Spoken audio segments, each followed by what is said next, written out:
सरकारी भूमि से अवैध अतिक्रमण हटाने के सरकार के फैसले के विरोध में आज बटोत में डेमोक्रेटिक आजाद पार्टी ने रोष जताते हुए उपराज्यपाल सरकार के विरुद्ध प्रदर्शन किया। इस दौरान बड़ी संख्या में स्थानीय लोग भी प्रदर्शन में मौजूद रहे। पार्टी नेताओं का कहना है कि सरकार का यह फैसला लोगों के हित में नहीं है, इसलिए जल्द ही इस कार्रवाई पर रोक लगाई जाए।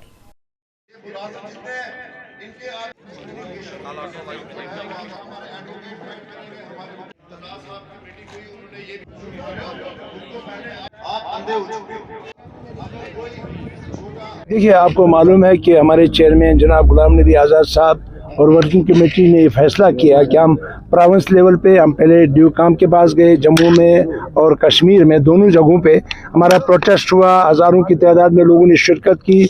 उसके बाद हर डिस्ट्रिक्ट में, कठुआ से लेकर किश्तवाड़ तक और श्रीनगर के कई डिस्ट्रिक्टों में और अभी आगे बाकी श्रीनगर के बाकी डिस्ट्रिक्टों में कल से प्रोटेस्ट हो रहा है।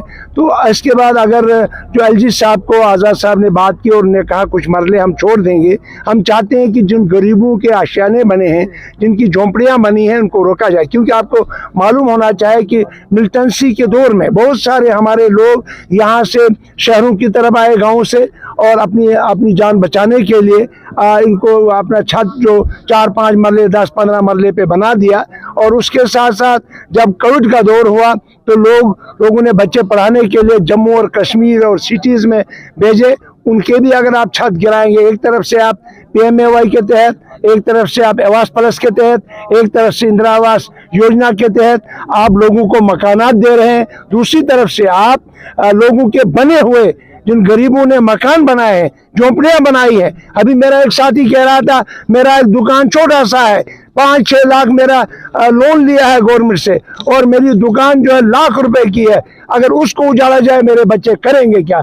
मेरे बच्चे किस तरह पढ़ेंगे? ये गवर्नमेंट को सोचना चाहे। इसलिए गुलाम नबी आज़ाद साहब ने जो बात की एलजी मनोज सिन्हा साहब से, उन्होंने कहा कि कुछ मरले हम छोड़ेंगे। उन्होंने कहा कि मरले नहीं, कम से कम इसको एक्सटेंड किया जाए, ज़्यादा से ज़्यादा रखा जाए। आज 5, 10, 15 मरले में कौन सा मकान बनता है?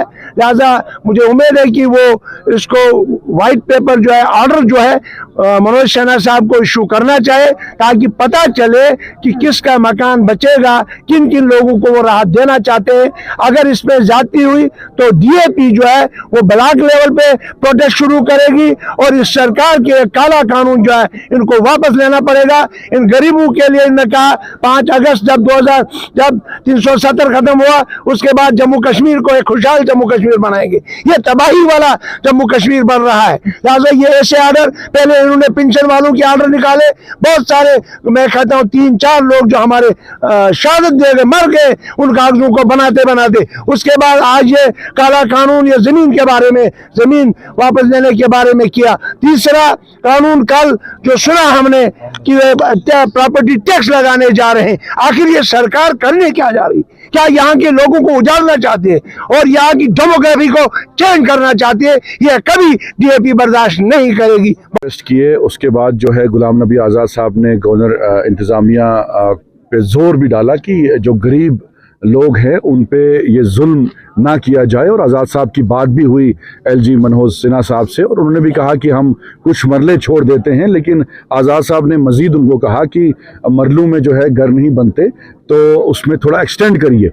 तो हम जो माफिया है, जो लैंड ग्रैबर्स हैं, उनके खिलाफ कार्रवाई करिए। हम कहीं भी किसी भी प्रोटेस्ट में नहीं कह रहे कि आपने जो बड़े बड़े महल जो हैं, जो बड़े बड़े इंडस्ट्रियल सेटअप जिन्होंने बनाया है, ज़मीन सरकारी हड़पी है, तो उनके खिलाफ कार्रवाई करिए। लेकिन जो गरीब लोग हैं, जिन्होंने महाराजा हरि सिंह के वक्त में ज़मीनें जिनको अलॉट हुई थी, उस वक्त जो है ज़मीनें आबाद नहीं थी, तो उस वक्त एक ऑर्डर आया कि आप इन ज़मीनों को आबाद करिए। कुछ ने अपने मकान बनाए, कुछ ने दुकान बनाई, छोटी छोटी दुकानें, कोई टी स्टॉल चला रहा है। तो हम इसीलिए गवर्नर इंतज़ामिया से गुजारिश करते हैं कि ये ऑर्डर वापस लीजिए और फ्रेश ऑर्डर निकालिए कि गरीब लोगों को जो है इससे बाहर करेंगे, जिन्होंने 5 मरले पे, 10 मरले पे, 15 मरले पे या 1 कनाल या 2 कनाल पे अपना घर बनाया है, चाहे वो जम्मू। और जिस तरीके से कॉलोनीज की बात है, बाकी रियासतों में भी जो कॉलोनीज इलीगल होती थी उनको रेगुलाइज किया गया। जैसे आपने जम्मू में देखा होगा, नानक नगर जो है पहले इलीगल थी, उसको भी लीगलाइज किया गया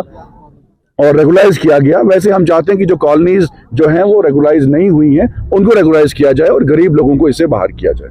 Deshbhagat university Punjab, courses offered PhD, post graduate, under graduate, PG diploma, diploma certificate. Contact us for admissions.